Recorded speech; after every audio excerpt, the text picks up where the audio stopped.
आज हम डिस्कस करेंगे mechanism of response of T lymphocyte and B lymphocyte against the antigens. ठीक है, हमने यहाँ तक डिस्कस कर चुके थे। अब हमको आगे डिस्कस करना है कि एंटीजीन एंटीबॉडी कॉम्प्लेक्स का रिएक्शन लिम्फोसाइट के हाथ में कैसा होता है। चलो वन बाय वन डिस्कस करते हैं। T lymphocyte is the and B lymphocyte are the part of the lympha as well as the WBC. On coming with the contact of the antigen, whenever the body is infected by the any pathogens, किसी भी pathogen से infected होने के बाद जब उसका एंटीजीन body में enter हो जाता है, then the T lymphocyte become clone and T cell form the different performs. जैसे ही एंटीजन आता है वैसे ही टी लिम्फोसाइट एक्टिवेट हो जाता है और उसकी 4 सेल बनने लगती है जिसका अलग अलग फंक्शन होता है। कैसे, यहाँ देखेंगे। The clone of 4 type of T lymphocytes, that is a T helper cell, T killer cell, suppressor cell and memory cell. ऐसी 4 सेल बनेगी टी सेल की या टी लिम्फोसाइट की, जो अलग अलग तरह के फंक्शन करेगी। पहला स्टार्ट करते हैं हम हेल्पर। हेल्प करना मतलब किसी को हेल्प करने वाला। किसको हेल्प करेगा? 2 चीज़ों को। The helper cell sensitize helper T cell produce lymphokinins. ये helper cell T cell helper cell एक एंजाइम प्रोड्यूस करेगा जिसका नाम है lymphokinase for the performing several type of function like proliferation of other T cells. पहला ये क्या करेगा? लिम्फोकाइनेज ये टी सेल के दूसरे सेल को बढ़ने में और विकसित होने में मदद करेगा। Proliferation of the other cells as well as दूसरा फंक्शन, मोस्ट इंपॉर्टेंट फंक्शन ये रहेगा स्टूडेंट कि ये stimulate the B lymphocyte macrophage etcetera. ये टी सेल को तो बढ़ने में हेल्प करेगा ही, साथ ही साथ बी लिम्फोसाइट को भी स्टिमुलेट करेगा, हेल्प करेगा।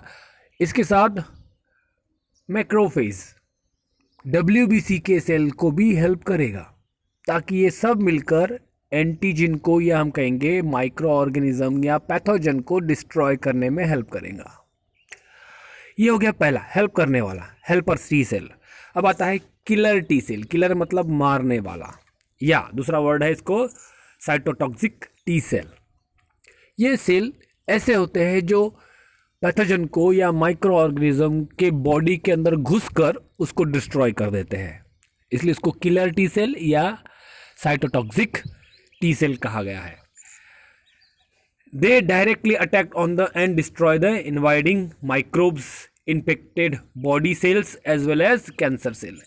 कैंसर सेल रहे, इन्फेक्टेड बॉडी सेल रहे, वोन बॉडी हमारे बॉडी की खुद की रहे, या कैंसर सेल रहे, या बाहर से आया माइक्रोब्स है, इनको ये डायरेक्टली अटैक करके डिस्ट्रॉय कर देता है। The T killer cell produce a enzyme known as the porphyrin which attach on the surface of the organism's body। किसी भी माइक्रोब्स के बॉडी पर ये टी किलर सेल अटैच हो जाती है, बाइंड कर लेता है और उसमें उसके ऊपर पोरफोरिन नाम का एक प्रोटीन छोड़ देता है, या इसको हम कहेंगे एंजाइम। पोरफोरिन का सिक्रीशन एंजाइम कहेंगे, प्रोटीन कहेंगे, इसको रिलीज कर देता है। अब ये क्या करता है? पोरफोरिन उस माइक्रो ऑर्गेनिज्म के बॉडी के ऊपर में होल पैदा कर देगा। क्या करेगा? होल पैदा कर देगा। मतलब माइक्रो ऑर्गेनिज्म के बॉडी पर अटैच हो जाएगा किलर टी सेल, बाद में उसमें पोरफोरिन नाम का केमिकल रिलीज कर देगा, सिक्रीशन कर देगा। ये पोरफोरिन क्या करेगा? उस माइक्रो ऑर्गेनिज्म के बॉडी के अंदर में होल कर देगा, या सेल के अंदर में होल कर देगा। और जैसे ही होल करेगा, hole to the infected cell, it release substance that kill the cell and hence the cytotoxic T cell also known as। जैसे ही पोरफोरिन की तरह छेद हो गया, दूसरा सिक्रेशन जैसे हमने देखा है कि हमारे बॉडी के अंदर में सुसाइड बैग होता है ना, तरह तरह के केमिकल्स वाला, जिसको हम कहते हैं, क्या कहते हैं, याद करो, ठीक है। वो केमिकल्स तरह तरह के, जैसे प्रोटीज एंजाइम है, अमाइलेज एंजाइम है, न्यूक्लियस एंजाइम है सॉरी, ये सारे केमिकल्स एंजाइम उस होल से सेल के अंदर में रिलीज करके उसको किल कर देते हैं, उसके साइटोप्लाज्म में छोड़ देते हैं, इसलिए उसको साइटोटॉक्सिक टी सेल कहा जाता है। ठीक है, अब आते हैं तीसरी टाइप की सेल, जिसका नाम है suppressor cells. Suppressor cell, suppress मतलब दबा देना, उसको एक्टिवेट नहीं होने देना। अब ये सप्रेसर हेल्प टी सेल क्या करते हैं? This suppressor cells entered into the immune system against attack its own body cell. ये टी सेल के सप्रेसर सेल्स ये किलर सेल को अपने बॉडी के ही सेल को डिस्ट्रॉय करने नहीं देते हैं। मतलब ये अपने बॉडी के सेल्स को, वोन बॉडी सेल को, वोन बॉडी सेल, अपने बॉडी सेल को इस इन्फेक्शन से बचाते हैं। अब आते चौथे सेल, मेमोरी सेल। मतलब जो इन्फेक्शन हुआ है उसकी सारी मेमोरी या एंटीबॉडी और एंटीजीन को मेमोरी रख के स्टोर करते हैं for the future, for long time, for the future. इस तरह से वो अपने बॉडी को बचाते भी है, माइक्रो ऑर्गेनिज्म को किल भी करते हैं, बी लिम्फोसाइट को एक्टिवेट भी करते हैं और उसकी मेमोरी भी रखते हैं फॉर द फ्यूचर। अब ये हो गया टी। अब इससे हमने देखा कि it is activate to the B lymphocyte. Now mechanism of B lymphocyte के जाते सीधा हम। बी लिम्फोसाइट क्या करता है?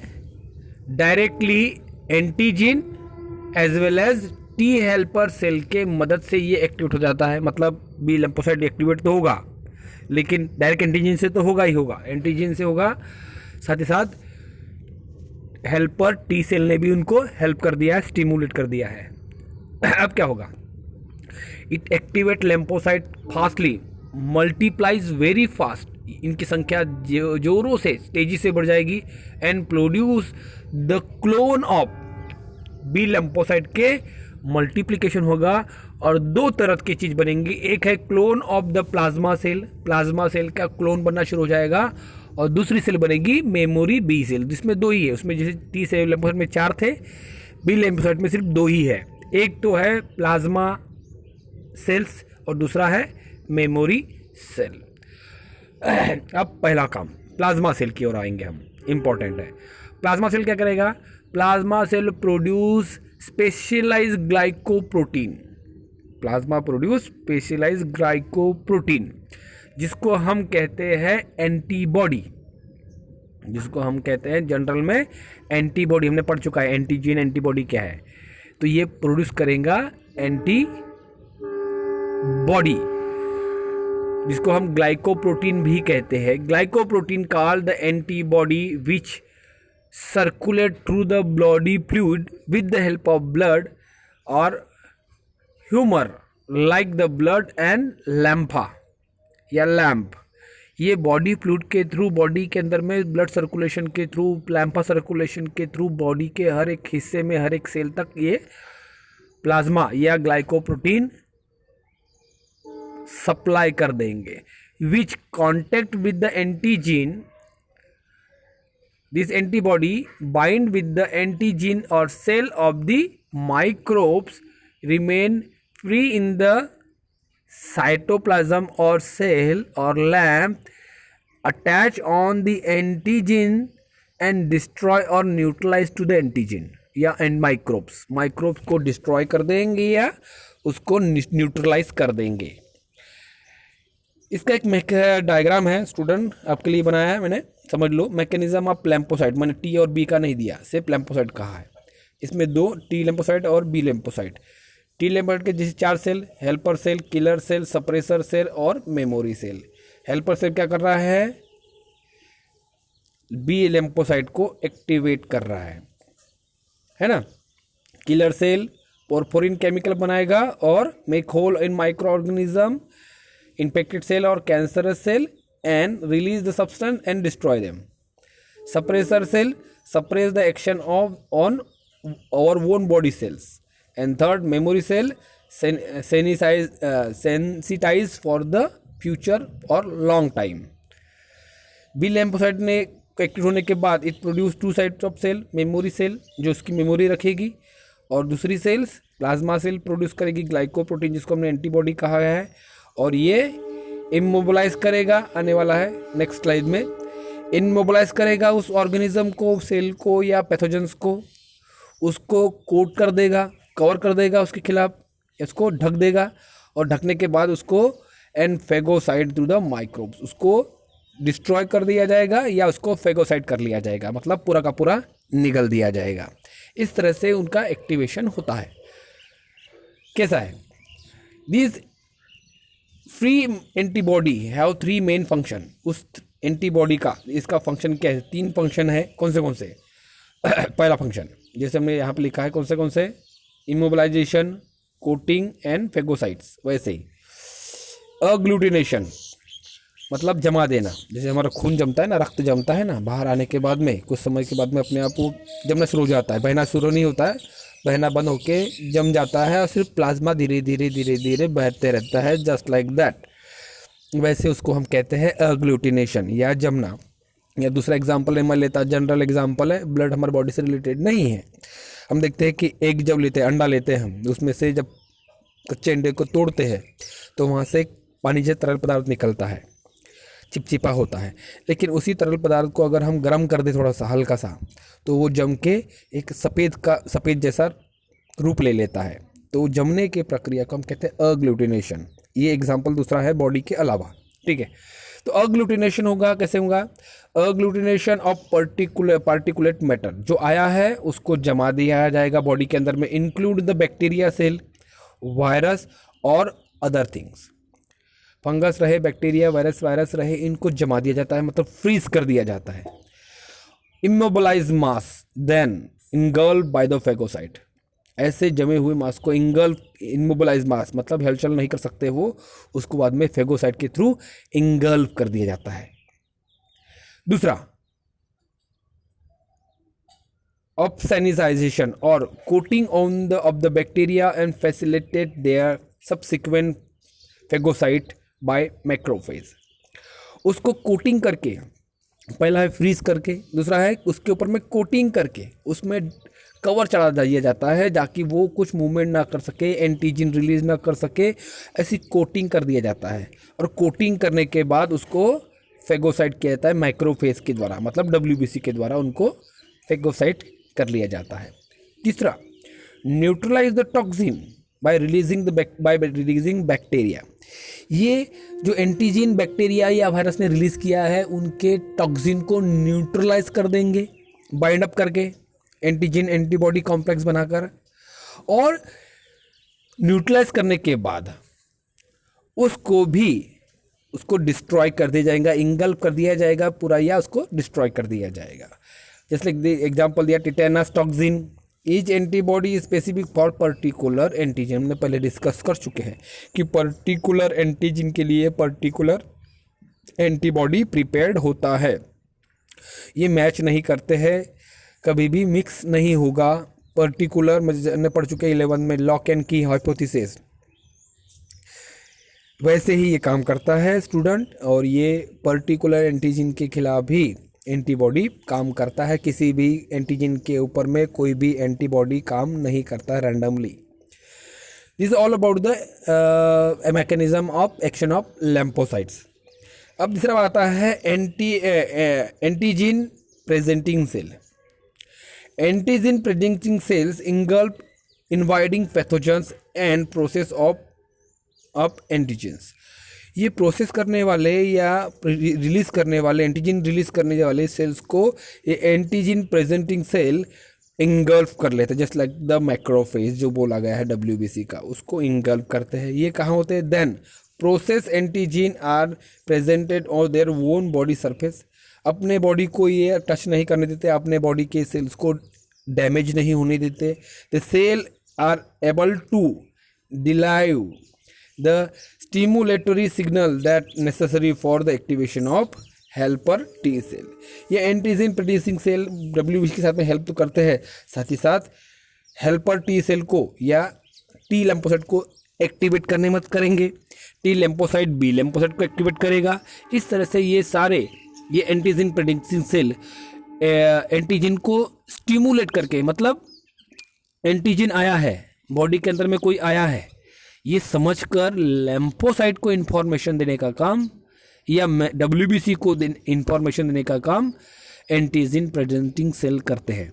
ये BT और ये एंटीजन प्रेजेंटिंग सेल और प्लस WBC, ये सारे बॉडी सेल्स या फ्लूइड के सेल्स मिलकर काम करते हैं और पैथोजेंस को, माइक्रोब्स को, वो बैक्टीरिया रहे, वायरस रहे, कैंसरस सेल ये रहे या किसी भी तरह से या डैमेज सेल रहे, उनको डिस्ट्रॉय करने का काम करते हैं। वैक्सीन है ना, ये वैक्सीन बड़ा कॉमन सा वर्ड है आजकल चल रहा है। वैक्सीन है क्या? वैक्सीन क्या है हम पढ़ चुके हैं। It is a small quantity और very dilute quantity of toxin और एंटीजन, हमने क्लास में डिस्कस कर चुके हैं। तो क्या है? Administration of vaccine produce by against the particular pathogens called vaccine. Particular pathogen के खिलाफ बनाया हुआ एक ड्रग है जिसको हम कहते हैं वैक्सीन। ये बॉडी को स्टिमुलेट करता है। It the body's immune system help to protect against the pathogens that cause infection. ये किसी भी तरह की बॉडी इम्यून सिस्टम को प्रोटेक्ट करने के लिए किसी भी तरह से पैथोजन से ये उसके पैथोजन के इन्फेक्शन से बचाने का काम करते हैं कौन? Immune system.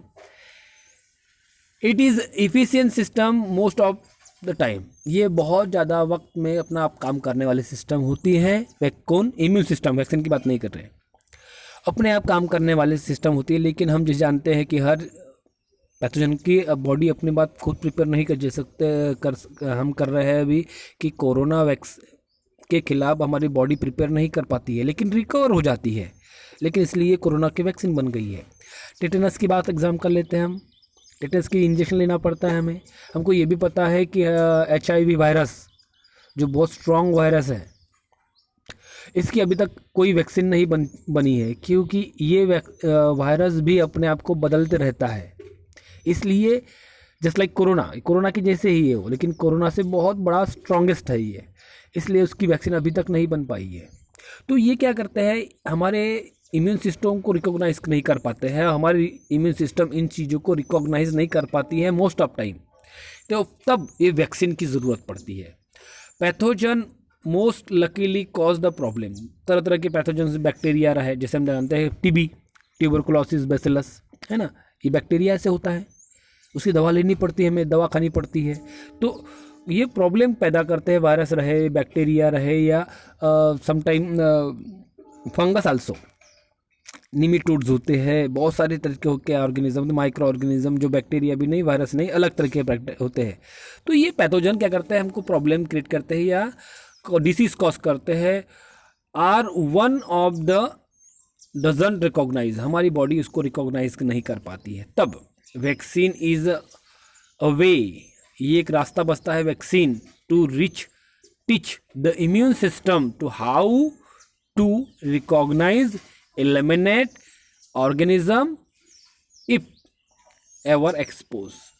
तब क्या होगा कि हमारी बॉडी को वैक्सीन के द्वारा सिखाया जाता है कि कैसे रिकॉग्नाइज करना है, पहचानना है और उनको एलिमिनेट करना है, मतलब निकाल देना है पैथोजन को। कहाँ से? बॉडी के अंदर से। और ये हमेशा के लिए जब भी एक्सपोज होगा तब तक ये सिखाया जाता है। ये आर्टिफिशियल, जैसे हमने पढ़ चुके हैं, क्या इननेट होता है, इसके बाद में एक्वायर्ड होता है ना, पढ़े ना हमने। एक्वायर्ड में नेचुरल और आर्टिफिशियल पढ़े ना, बस वही है। तो सिखाया जाता है।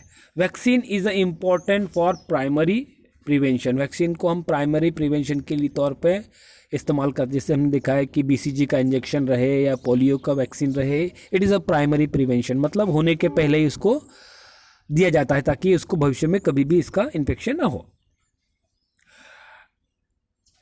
Vaccine has allowed to use control disease like the measles, polio, tetanus, hippovirus, hippococcal virus and many type of infections in the our world। हमारे धरती पर ह्यूमन सिविलाइजेशन के लिए अलग अलग तरह के वायरस को संभालने के लिए या डिस्ट्रॉय करने के लिए वैक्सीनेशन का प्रोडक्शन जगह जगह पर हो चुका है। तो ये वैक्सीन क्या है? a way to teach our immune system to recognize and eliminate the foreign substance. It's important that many people possible to get vaccine। बहुत ज़्यादा लोगों में वैक्सीनेशन दिया जाता है जिसे अपने को पता नहीं है, लेकिन एक बात है कि 2019 में चाइना ने एक वैक्सीनेशन किया था अपने सारे लोगों को, मतलब उन्होंने चाइना के हर एक लोगों को एक वैक्सीन दिया था कोरोना के इन्फेक्शन से पहले, ये बताकर कि ये टीबी का वैक्सीनेशन है करके। तो ये सारे हमारे इंडिया में भी होता है, एक साथ में नहीं होता है। जैसे हम देखते हैं बच्चों को होता है, बड़े लोगों को वैक्सीनेशन नहीं होता है। लेकिन हमने ये भी देखा है कि हमारे इधर में बीच बीच में कुछ गोलियां देते रहते हैं, है ना, हत्ती रोग की गोलियां, और एक छोटी एल्बेंडाजोल की गोली बच्चों को स्कूल में दी जाती है हर साल, 6 माह के बाद में दी जाती है। तो एक बड़े पैमाने पर घर घर में जाकर भी वैक्सीनेशन या ड्रग का डोज दिया जाता है। ये सारा डोज क्यों होता है? ये सारा डोज होता है बड़े पैमाने पर लोगों में होने वाले इन्फेक्शन को रोकने के लिए। Vaccination does not protect the individual when enough people are vaccinated. बहुत ज़्यादा लोगों को वैक्सीनेशन करने के बाद में एक हाथ पेशेंट को ये इन्फेक्शन हो, ये ज़रूरी नहीं, लेकिन कभी कभी ऐसा होता है। It help protect to the society. ये समाज को संभालने के लिए या प्रोटेक्ट करने के लिए बनी हुई एक अच्छा एक माध्यम है, जिससे ये समाज को पर्टिकुलर इन्फेक्शन से बचाने में हेल्प करता है। तो इसका रोल क्या है, समझ में आ गया होगा आपको इसका रोल क्या है, सेफ है क्या नहीं है। वैक्सीनेशन आर सेफ कैसे? Vaccine are consider as a prepared on the safe basis. ये बनाया जाता है और टेस्ट भी किया जाता है, जैसे आपने सुना होगा टीवी पर अभी कि कोरोना की वैक्सीन का पहला चरण क्लियर हो गया, दूसरा चरण क्लियर हो गया, तीसरा चरण क्लियर हो गया, है ना, तीसरे चरण में है, तीसरे चरण में है। चरण मतलब क्या है? ये टेस्टिंग का लेवल है, जो वो सेफ है या नहीं, इसके लिए इंसानों पर या एनिमल्स पे किया जाता है। They are recognise, tested and got through many round of study. बहुत सारे राउंड होंगे, स्टडी होंगी, टेस्टिंग होंगे, एग्जामिनेशन होंगे, रिसर्च होंगे before using to the general public. General public के इस्तेमाल के लिए बहुत ज़्यादा टेस्टिंग की जाती है और तब जाकर ये वैक्सीन जनरल या आम लोगों के लिए मुहैया किया जाती है, यूज़ किया जाता है। Extensive research and evidence show that vaccine are safe, their side effect rare और टिपिकल माइल्ड।